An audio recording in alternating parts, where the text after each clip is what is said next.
Started. I'm going to paste today's agenda in the chat.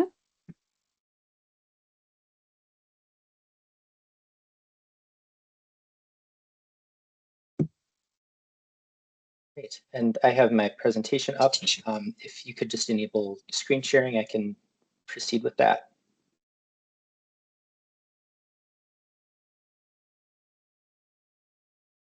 Let me do that just a second.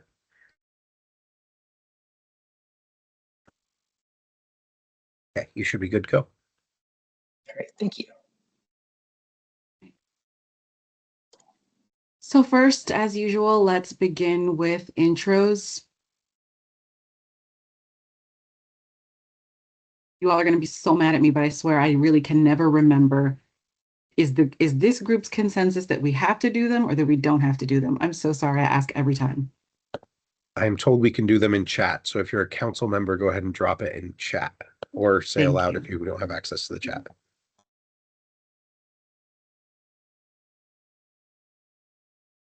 I'll say it out loud. Susana Davis, Office of Racial Equity, member and current co-chair of the council.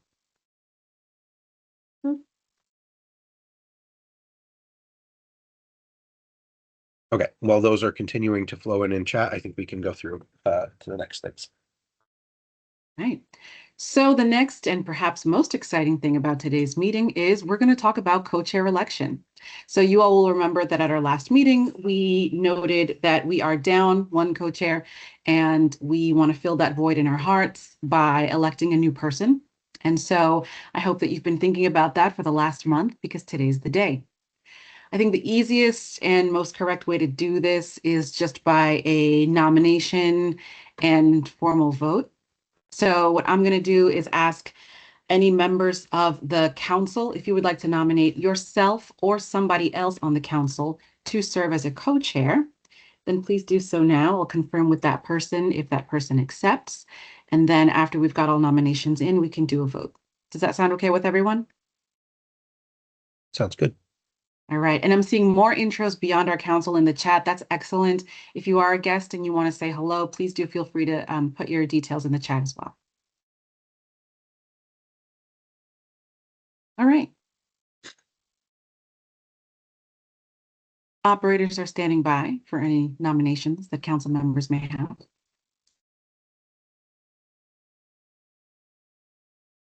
I have one. I don't know. Am I allowed to do that? I think you can nominate someone else. That's fine. Okay. Thanks, Amanda. Thanks, Amanda. Well, this seems self-serving, but I would like to nominate Josiah to be a co-chair. Okay. Josiah, do you accept the nomination? Yes, I would accept the nomination. Great.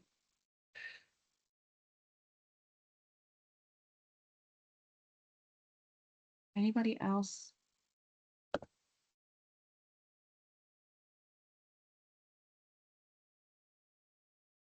So I would move that we close nominations and cast one vote for Josiah to be the co-chair.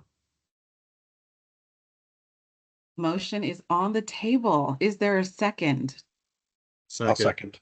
Second. Everybody has seconded. All right. All in favor of closing nominations and holding a vote to elect Josiah co-chair, please say or signal yes. Yes. Yes. All right.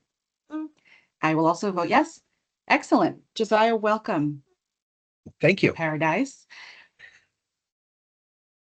Thank you all. I'm excited. We are too. And in your first official duty as co-chair, perhaps you can take us through the next agenda item, which is legislative updates. Sure. So not a huge legislative update for this month.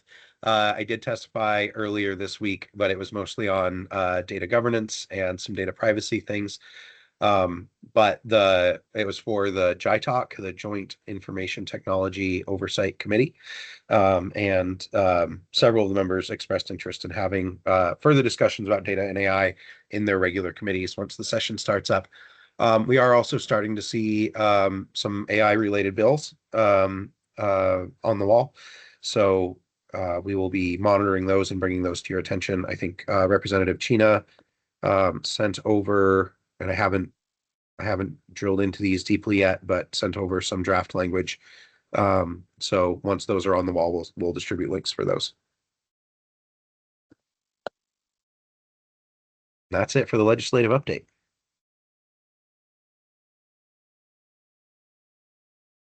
All right. Any other council members who have other legislative or other policy updates that they would like to share with the group? And you can do so either in discussion, or if you prefer, you could drop something into the chat if that's more convenient.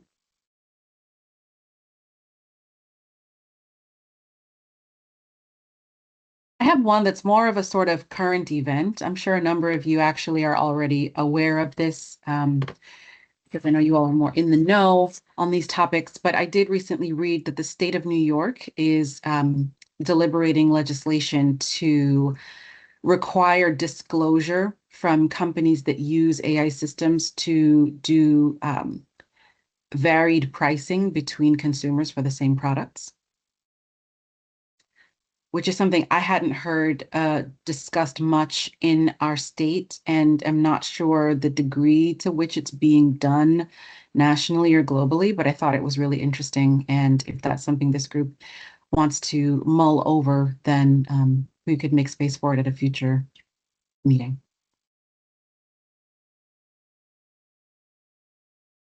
Would the council be interested in trying to get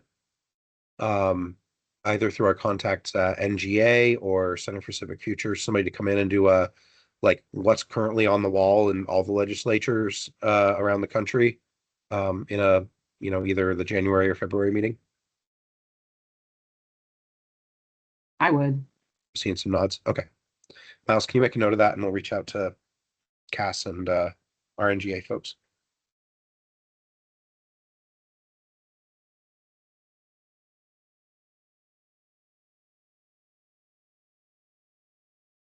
All right. Other thoughts, other policy tidbits? I guess one other thing I'll mention, we've been working with a couple of other states and some philanthropic organizations on funding for AI initiatives and also technical support for AI initiatives. So some of that is becoming closer to real, and we'll keep you apprised as those happen. But there is a lot of interest from various philanthropic organizations for how we can apply AI to deliver government services better. And they, because of the strong foundation that we already have here in Vermont, a couple have offered to fund various pilot projects. So we're still figuring out the parameters of that and figuring out there's actually like legislative work that needs to be done in order for us to be able to accept grants like that. We need the permission to do that. So we're working through what that looks like with finance and management. But assuming we can clear those hurdles and start talking about the fun parts, expect that in a future meeting. And then the other not legislative thing, but over the last couple weeks, I went to Miles and I both went to an event in Boston and presented on Vermont's AI work to other AI leaders around the country and swapped notes. And then I went down to Georgia and toured their AI lab and spoke at a conference they were having on AI for Georgia state government. And Georgia is going to reciprocate at our digital government summit in the summer. So we're kind of building partnerships with other states in that way. And I think that's really exciting. And also lots of opportunities to share ideas. Yeah. So Miles, do you want to share anything about takeaways for you from Boston? Yeah, well, it was really interesting to get exposure to what other states are working on. And there were a couple of different projects that other states presented on that are, I think, are definitely promising with respect to Vermont. The first one that comes to mind is using artificial intelligence to more effectively categorize unstructured data that gets provided to the state in things like the comment sections on permit applications. And I know historically, most state governments haven't really had the internal natural language processing capacity to be able to do much with that type of unstructured text data, but AI makes that a relatively trivial analytical undertaking. So I'm really excited to explore that more and figure out all of the vast areas where I think that type of analytical approach may be applicable for Vermont and for our permitting processes and other sources of unstructured text data from constituents. And then Massachusetts also presented a really interesting prospective project on using state government use of AI to determine the workforce impact of artificial intelligence outside of the government. And I'm going to be discussing that a little bit more at the tail end of this session. But yeah, overall, I thought it was a fantastic conference. Cool. So that's what's new from us in policy and legislature land. All right, excellent. Any comments, thoughts, or follow-up questions to those updates?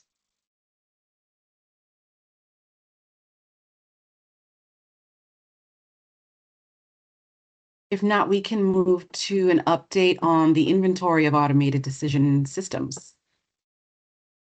Thank you, Susanna. So this was initiated a couple of days ago from an inquiry that we received from an employee with the tax department. They indicated that they were really surprised to see that this specific software application they use called GenTax was included in the 2025 inventory of automated decision systems. So I wanted to give just a brief breakdown of what this software application is, and then discuss the context of our statutory definition of automated decision systems. And then I just have a couple of follow-on questions regarding how we can approach classifying this type of software for next year's inventory and in the future. So for context, GenTax is this government software application suite that's designed for tax collection agencies. The specific feature at question is this rule set based fraud detection system, and that the text here I copied from our 2025 inventory. But essentially, this is a human in the loop rule set based process by which tax employees can flag returns for further review to mitigate fraud. For a little bit more context on how it works at a high level, tax employees set the rules for how returns are flagged. The criteria for how those returns are flagged do not change automatically in any capacity, only manually if the employee responsible for this process changes them. And then when returns are flagged, humans review the returns so that the system is not making any automated final decisions or anything to that effect. Its output is used by human judgment to in turn review the returns that the system flags. As a hypothetical example of what these rule sets look like, this is not a rule set from the tax department. I just came up with this based on my research of this system. But say reported wages on a return differ from employer filed W-2 wages by greater than some percentage or dollar amount based threshold, that would be the type of thing that would trigger a flag and in turn human review of that specific return. So the underlying issue at hand here is that these rule sets are relatively simple quantitative based rules. And so this employee was surprised to see that this software is inclusive automated decision system because from his perspective, it is not an artificial intelligence system. And I think that in part, this gets down to the definition of what artificial intelligence, and in this case specifically, automated decision systems are. I put our statutory definition up here at the top. On the bottom, I have essentially the definition in my own words, also incorporating the statutory definition for algorithms that's in the same statute. So really, per our definition, an automated decision system is any computerized procedure that follows a set of steps and uses data-based analytics to support government judgments or decisions. Broadly speaking, I think that we're all on the same page that this is a broad enough definition that it doesn't simply include generative artificial intelligence applications and processes alone. And obviously that was intentional, but I think the root of the specific tax department employees' confusion comes from the fact that he saw our inventory of automated decision systems as an inventory of AI tools. And given that this person is familiar with AI and experienced using artificial intelligence and has pretty sound judgment on AI from our past conversations, this raised just a couple of different questions for me that I would like to raise to the group. So the first is, should Gentax and other rule set based softwares be included as automated decision systems? Per the statutory definition, my sense is yes, but I still wanted to raise this question. And then secondarily, should we have some type of process to separately designate or identify systems that use generative artificial intelligence specifically, given that that is predominantly what comes to mind when people think about AI and automated decision systems? And then related to that at a high level, how can this distinction between rules-based software that may very well fit the definition of automated decision systems, how can we differentiate that and communicate that differentiation to our constituents and other parties who are interested in transparently understanding what our inventory is trying to convey? So those are the questions that I have on this point. So I'm happy to open it up to the group for discussion. These are excellent questions. So I think last year, this was one of the ones that I really scratched my head about including, because this is not very AI-y.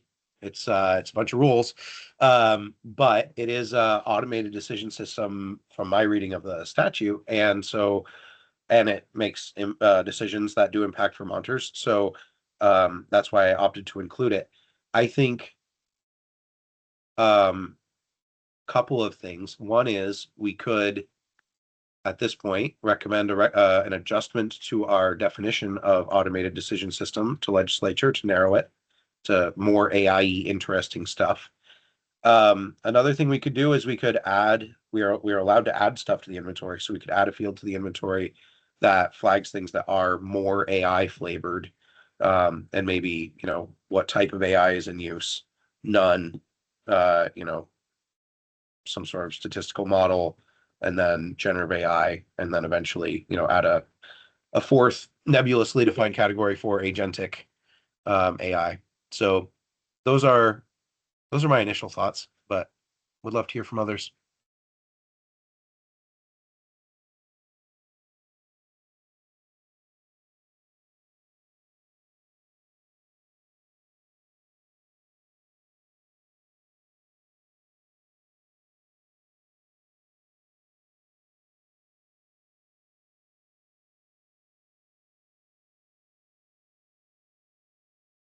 Phil, you're muted. I probably said what I said because I was muted. I don't have enough background on the software to be able to. I guess my question would be, is it looking across a large data set and identifying through that data set specific sets of rules that are dynamic in nature as fraud changes, or is it a fixed set of rules that are always applied? Am I making any sense what I'm asking? Yeah, so on this one, humans are involved in any update to the rules. There's no like automated dynamic updating to the software. As fraud patterns change, people go in and update the system. So it's an expert system that applies a group of rules to a data set to flag things that may be breaking or identified by that rule set. Yep. Expert systems, by definition, are a form of artificial intelligence. That's where we started 30 years ago. Okay. Yeah, that's fair. So maybe expert system is one of your categories, Miles.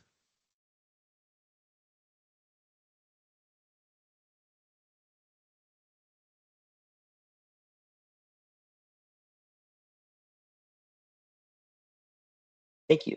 That is helpful. Any other thoughts on this point? Yeah, this is Susanna. I was going to say that if I'm more inclined, I think, to look for the categories option because I'm thinking about with the other option, if we're not looking at it, does that mean no one will be looking at it? And I guess from a consumer protection perspective, I would rather someone's bucket be expanded a little, be deepened a little bit, just to make sure that we're capturing everything that needs to be captured, as opposed to being very strict with the lanes and potentially leaving some area uncovered and people potentially exposed. And I think, Amanda, I see your comment in chat. Sounds like you're in a similar spot. People will be curious to learn more, like the tax example, prefer to have categories involved.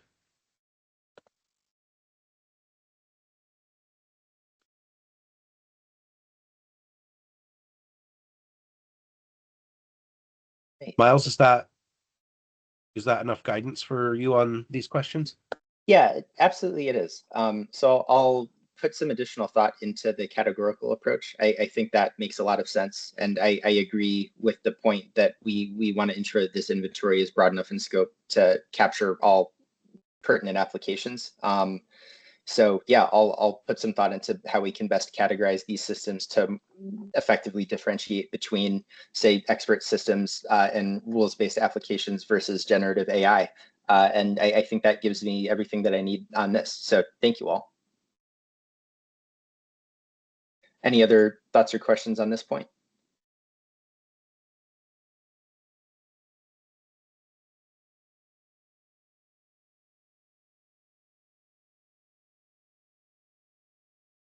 Is there any way that if you're going to talk about something like Gen Tax in our meeting that you could, and maybe I missed it and I apologize if I did, that you could send it so that I can do some discovery ahead of time to have better questions than, because it's just not something I'm familiar with, and I'd like to take a look and be able to respond with some level of support for the questions you're asking. Over. Of course, yeah, and I did not include that in my read ahead, so my apologies on that front. Based on the research that I found, the detailed descriptions of this feature online were a little bit challenging to find, but I did turn some things up that influenced my understanding of the software. So in the future, I'll make sure to send those types of materials to the group as well. Thank you for raising that point. Miles, this is John. Can you hear me? Yes. Oh, great. I think Shoshana was on the same point. I think we ought to err on the side of more generality because whatever words we use, one, they're going to be interpreted differently by different people. And two, it's such a fast emerging place that, even the language we use to describe, generative AI didn't mean anything 3 years ago, or maybe 4 years ago at this point. So I would say we could enumerate all of those and classify them and then have some sort of anything else clause, like anything that relegates, what would have normally been a human decision to a machine. I think we ought to have a catch-all that prevents things from falling through the cracks of whatever taxonomy we would develop. But it has to be clear enough in what the definition of that catch-all is, which is itself a problem. But so I'm not. But I think we could have some more general wording that doesn't necessarily fall into any of the classification buckets that we've been discussing. Since I'm a co-chair now, I would like the council to holler if anyone has concerns about recognizing folks who are not council members to speak in the meeting. Hearing no concerns about that, go ahead, Michelle. I was just wondering, Gen Tax in particular is a, contractor system. Do we defer to the contractor to describe or to kind of vouch for their own system rather than us trying to do that? That is an excellent question, and I think we're going to get to it a little bit later. Okay. I will lower my hand. Cool. I also want to recognize Josh's contribution in the chat, that the transparency of rule-based systems is an important differentiator because there are times when the algorithm's a black box set by, the vendor or the operator. And there are times when, like with this system, it's very transparent how the expert system works. I think that's a great point.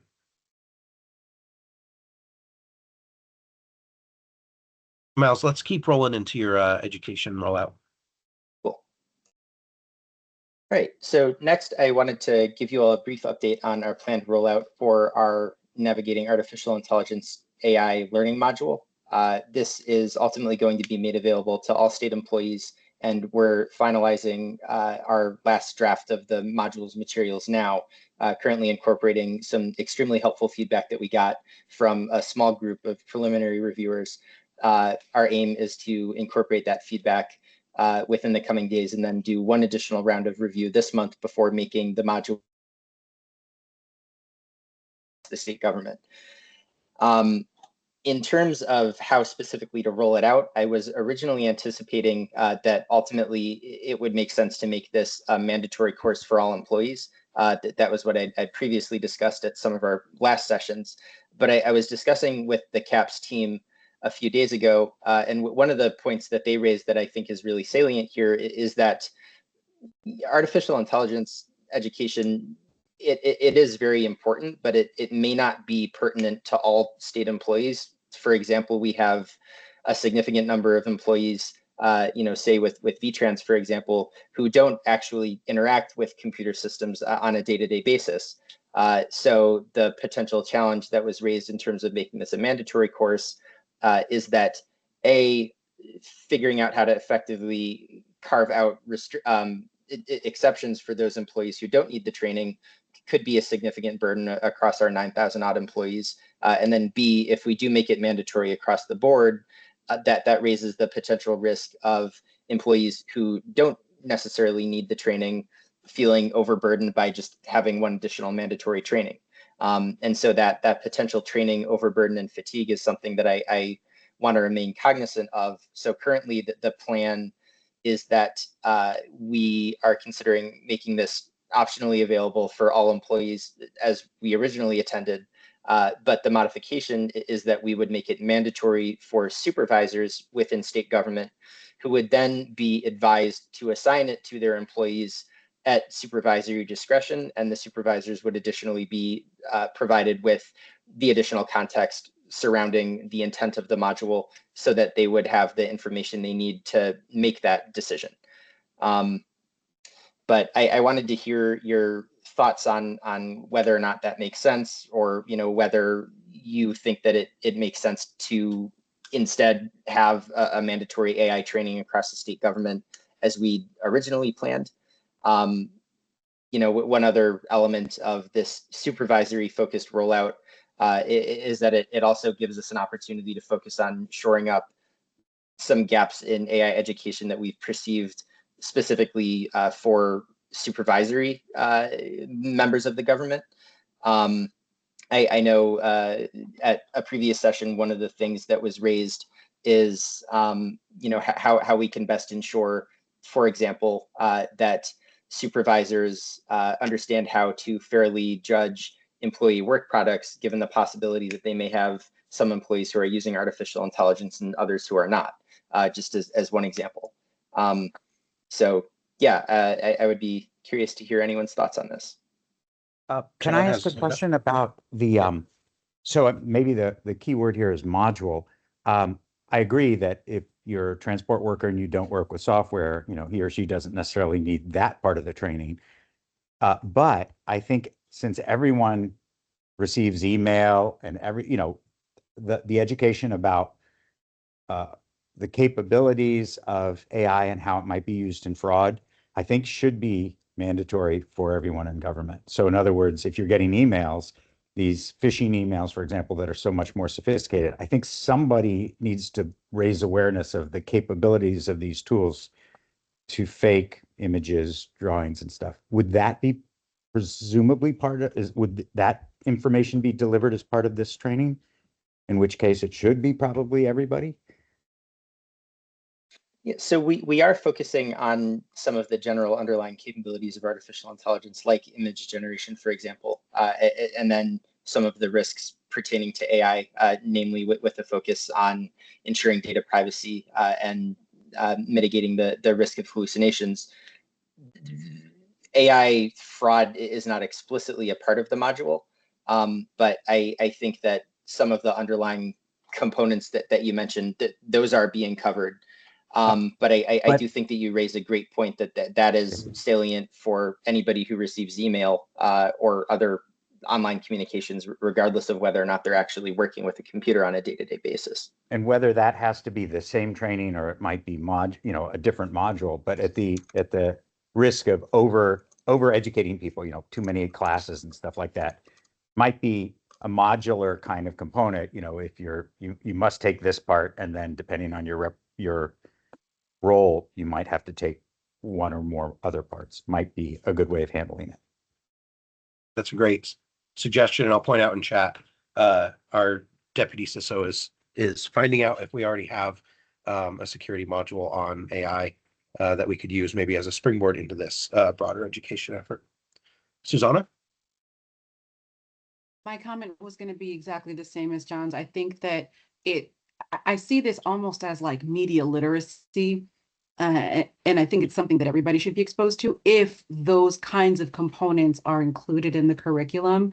If it really is more about how to use it, if you're someone who affirmatively does use it, and if it's less focused on the sort of safety, awareness, and protection, then I would maybe not be as fervent about that. But whatever training or whatever training modules exist or could exist that would have that sort of additional protective, literacy aspect to it, I would really push for that to be mandatory across the enterprise.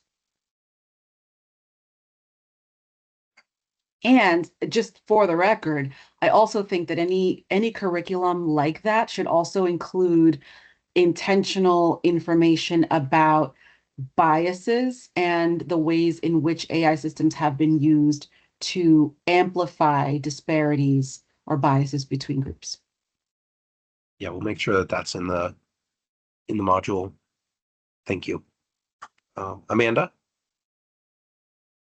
Oh, I was gonna say the same of like taking that. I think it should be mandatory. However, if people maybe you don't want to take that on the first breath, you could have the agencies decide department or agency to make it mandatory at the agency or department level. So if you don't need it to necessarily come for you, but as a recommendation, because there are some agencies that they should almost 100% take it versus others. So then you wouldn't have to be in the position of making that decision as well. That's a good thought. Thank you. And then Josh has a question. Will there be an opportunity for departments to run parallel training to this module? Josh, do you want to speak to your comment? Yeah, I was just thinking it would be nice for agencies to be able to, whether it's just a parallel lunch discussion within a department that runs with the training, like how are we going to operationalize this for us? What does this look like in our context? And I think one thing that would help us do that is if the learning outcomes are pre-shared with supervisors, it lets them know, okay, here's what people are going to get out of this roughly, so that we know where this fits in the picture. And then also wondering, does it include all the rules specific to Vermont state employees, so that, because I think there's still a lot of confusion about those rules amongst people. Thank you. So regarding your first question, I would absolutely encourage and support agencies and departments to roll out parallel training concurrent with this. That's actually one thing that I've been discussing with Rose, my counterpart at AOT, is how that agency can build out their internal, more transportation focused artificial intelligence training, as sort of an additional training component that they're going to be doing for their employees on top of this. So yeah, I really appreciate your point about how the learning outcomes need to be pre-shared ahead of time so that agencies and departments can evaluate how this can fit into their bigger training picture as well. And then regarding your second point, that is one of my primary goals with this education module is to clarify our state of Vermont rules on and guidelines on the use of artificial intelligence. So both the artificial intelligence code of ethics and then our guidelines on the use of generative AI are covered in the module.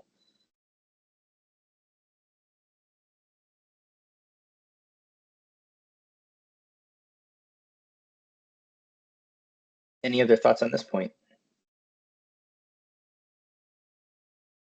I think, Miles, it'd be great if you could share the module, or maybe some of the just share it out with the council, and maybe the folks who are interested from this group who aren't on the council. I think this is a great group to provide you some more feedback. Absolutely, yeah. And once we're incorporating our feedback from the current round, we are going to be holding one additional round of review. And I was actually going to ask if the AI Council members would be interested in reviewing. So once that update is ready, I will follow up by email, and we'll get you all a link to the training so that you can take it, because I do wholeheartedly agree that your feedback would be extremely valuable as well. Right. So lastly, I wanted to take a couple of minutes to discuss workforce readiness and the impact of artificial intelligence on Vermont's workforce. This is basically just information that I'm summarizing from our 2024 AI Council report on AI use and data management. I thought that the discussion in that report on identifying trends with respect to how artificial intelligence is impacting the workforce, as well as the recommended steps for industry, I felt like these were very good points. So I read that report a couple of months ago, and I've been thinking about these identified trends and recommended steps for some time. And yesterday, we had the opportunity to attend an AI and workforce policy working session that was facilitated by the Center for Civic Futures. At that session, Maine presented their findings from the Artificial Intelligence Task Force report that they released in Maine. And that had a lot of really interesting points regarding workforce readiness that I think tie in closely and essentially bolster the identified trends and steps in our report from last year. But I wanted to discuss these findings in a little bit more detail. And then to end this session, I had a couple of questions about how we can operationalize their findings and their approach potentially to gather more insights about the potential AI impact on Vermont's workforce. So to start, this is the summary of the findings from the workforce readiness element of their AI task force report. These were prepared by an economist named Mark McInerney with Maine. They identified two main channels through which generative AI impacts labor markets, right? So that the first is AI enhances the productivity of work with a focus particularly on lower value tasks. And then concurrently, AI can be used to automate tasks that previously had been labor intensive. So concurrently, we have these two factors where simultaneously artificial intelligence is increasing labor output while also reducing labor demand through task displacement. I know that this information isn't new to the group necessarily, but the main point here is that artificial intelligence impacts on jobs in the economy are extremely challenging to pin down, but we can say that they're likely going to be considerably different from historical waves of automation that predominantly affected manual production tasks. So AI's impact is likely going to be much more diffused across multiple occupations. And the impact of artificial intelligence within a given occupation is also going to be fairly diffuse and dependent on the specific tasks at question within that given job type. So this is a more detailed analysis that they did that I thought was extremely informative. Essentially, what they're looking at here is a quantitative estimate called AI potential, which is designed to estimate the likely impact of artificial intelligence on different applications. And it uses underlying ONET data from the Department of Labor to identify tasks that are associated with a given occupation. Then it maps those tasks to AI capabilities using this rubric-based scoring approach and calculates estimated AI potential for different occupations. And the really striking thing here, this is specific to Maine's labor landscape.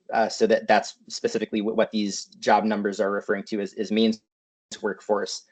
But a lot of occupations like office and administrative support, business and financial operations and management are looking at a significant impact from increasing adoption of artificial intelligence. And if I can chime in here for just Go one for it. second. There was also a study, I think pre-released or maybe just released, that talked specifically about this kind of more broadly and developed an index they called the iceberg index to look at how different types of jobs could be, how much AI would be able to handle of certain types of roles. So I think there are a couple of different methodologies that we could use to do an analysis like this. But I just wanted to point out there are several methodologies. There are several states doing this. This is an example that Miles specifically got from Maine, but there are a few others available. The only thing I would add to that is that a lot of that analysis of the labor displacement was kind of before the dawning of like AI controlled computing, like I'm writing code right now. And so some of those, I think Miles, you had said like the more manual kind of things. Doctors, diagnostics, software, people are now starting, we're seeing software engineering enrollment go way down because people are seeing the writing on the wall, right or wrong, that this isn't going to be an issue. So just when you look at data like that, like the stuff from Maine, which I think is very good, keep in mind that might have a very dated, this is moving so fast, that might have a very dated view of what is possibly would be upended by this. Yeah, that's a very good point. Thank you. Yeah, and then Phil pointing out Industry 4.0 is AI applied to manufacturing, which although manufacturing was initially not so much considered an industry that would have much transformation from AI, generative AI, Industry 4.0 means that there is opportunity in that area too. So I think overall, like I heard part of Maine's presentation as well, and have been talking about this with, I don't know if any folks from the Department of Labor are on today, but one of the things we've been talking about is, what can we as the council do to help the Department of Labor, and then projects on our own, just to help Vermont navigate these transformations. The ideal goal, okay, you've already got a slide for this. I'll let you talk, Miles. Got it. Well, yeah, so I think that this is tying into exactly what you were saying. But the questions that I had on this topic are, essentially exactly what Josiah was saying. So, whether or not a similar analysis of Vermont's workforce would be helpful, whether it's using Maine's AI methodology or, something else like the iceberg index that you mentioned. I did also just want to raise one other idea that comes from Mark Rembert, who's a chief economist in Massachusetts. One thing that they're doing is they're looking at government usage of AI in government workflows to try to make inferences about the potential workforce impact of artificial intelligence in other sectors as well. But yeah, I would love to open up to discussion and hear any thoughts that you have, in terms of how we can best help the workforce readiness folks at the Department of Labor with this, whether there's anything that we could take on independently. I will note that the Maine folks provided us with their underlying GitHub repository that they use for their analysis. So, that specific one would be a relatively easy lift, it at least as far as complex econometric analyses go. But yeah, I would love to hear anyone's thoughts on this. I'd love to see some analysis like that. I think that will help target both the opportunity work and also the, mitigation of any potential impacts. Phil, you want to ask your question in real life? Yeah, I see that. I look at Maine's document, and thank you for the time ahead of time, Miles, to look at that. But I look at the document, it's focused on risk, and I wonder out loud if there's also the opportunity for us to look for opportunity within this committee and make suggestions about where investments could be made to position Vermont as this huge change is taking place across our society. Over. I would say 100%. I'd love to frame this as much as possible an opportunity. I think it is also valuable, 3-year time horizon, right? Like thinking about out that far, right? If we can work on, and this is my proposal, and maybe there's another way to do it, but work on short-term risk mitigations and longer-term opportunity development. Because a lot of times the opportunities are going to take a little longer to develop than the risk mitigations. But I think getting them both on the table and starting to work in that direction would be great.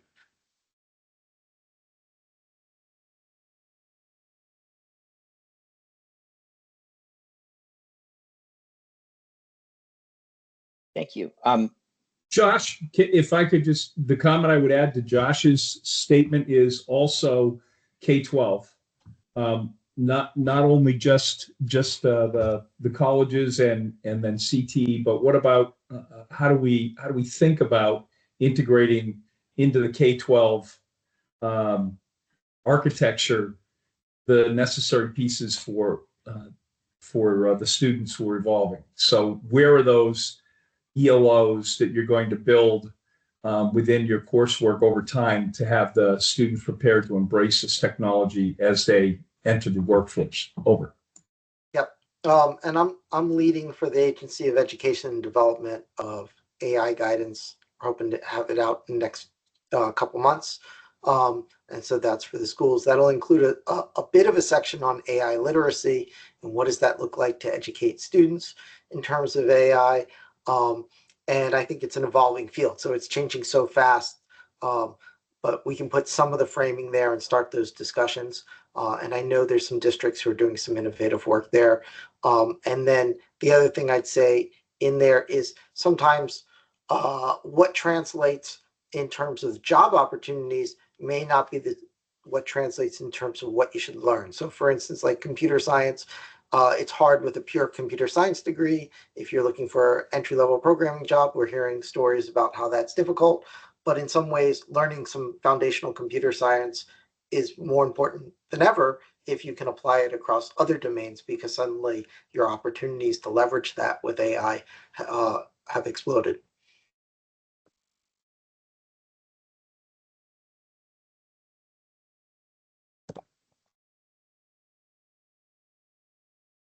Thank you, Josh. I really like your point about how using CS, for example, it's increasingly challenging for recent graduates to find employment in the field, and yet concurrently, it is also becoming more and more relevant across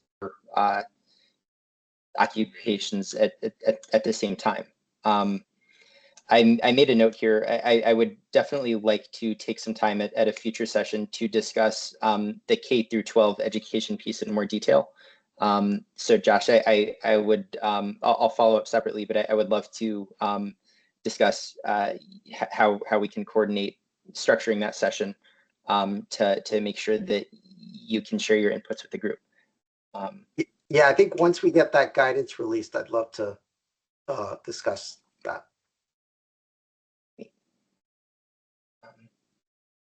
Any other comments or questions on workforce readiness? I just want to highlight one stat from the iceberg paper that I posted, and this is from page 3, I guess, showing that they looked at payroll data and found that there was a 13% relative decline in early career employment for AI exposed occupations. And that's like mostly tech related stuff. But just the idea of like I hadn't seen any stats about all like impact already. Like it doesn't feel like disruption at this point so much because it's more just an impact on new hiring going on right at the moment. But I was surprised to see that big of a stat at this stage. And yeah, I think there's lots of work to do in this space.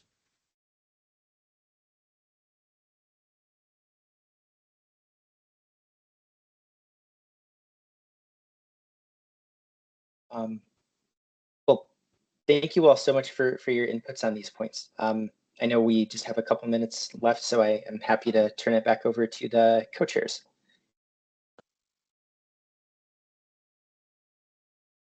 Right. So with that, if we have anyone on the call who is not a member of the council and has something that must be said to the council, then please feel free either to unmute or to share it in the chat.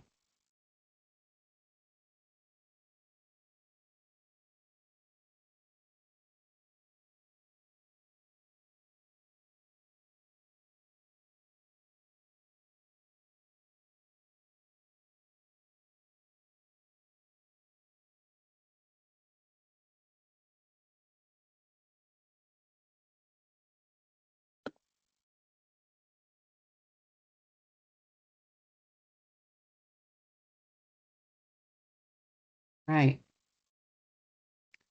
Well, there has been a lot of really robust discussion, not just out loud, but also in the chat. For those of you who are in the meeting who have access to it, please do review it. And for most of you, it should be visible even after the meeting ends, I think. And if there are any other lingering thoughts that didn't get captured today, but you'd still like to get in contact with us, the council's contact information is on our website. Josiah, anything else that hasn't been said that must be said before we close? I don't think so, but I really appreciate everybody's work this year. And yeah, just thank you all for your continued engagement and looking forward to even more come January. Actually, you know, I am going to take 1 second to look at our meeting hypothetically would be January 2nd. If there is no one feels strongly, I'd like to move that to the 9th in honor of the holiday. All right. Not hearing any opposition. The next AI Council meeting, for the record, will be January 9th, and we will so update the website and post on the library's calendar and all the other places. Thanks so much. Thank you, everybody. Happy holidays. Thank you all. Thank you.